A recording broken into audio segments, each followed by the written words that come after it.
लोग देख रहे हैं प्रेजेंट इंडेफिनिट टेंस का नेगेटिव सेंटेंस। नेगेटिव सेंटेंस मान निषेधात्मक या नकारात्मक वाक्य होता है। रूल के बारे में हम लोग देखेंगे कि जब हिंदी वाक्य के बीच में नहीं शब्द आए तब उस नहीं शब्द के लिए सहायक क्रिया के तुरंत बाद नॉट का प्रयोग करते हैं। चलिए संकेत देख लिया जाए थोड़ा हिंट में।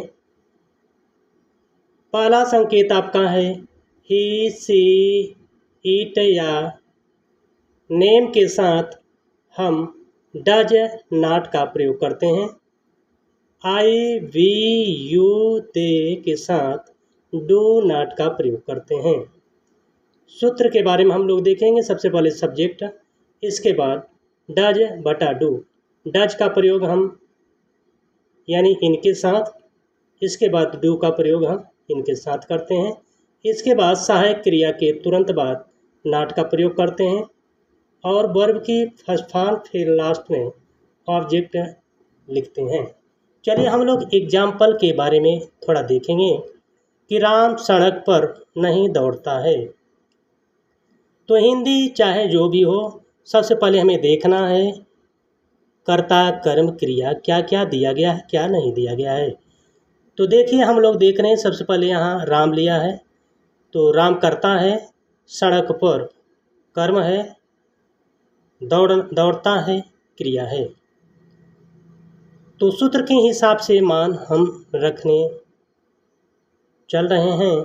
तो सबसे पहले सब्जेक्ट दिया गया है, तो सब्जेक्ट के रूप में क्या है यहाँ हिंदी में राम, राम लिख दिए। इसके बाद डज या डू।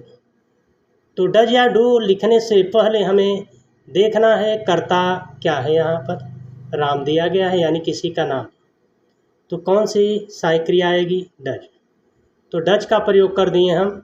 इसके बाद डज के तुरंत बाद नॉट का प्रयोग किया गया है, नॉट लिख दिए।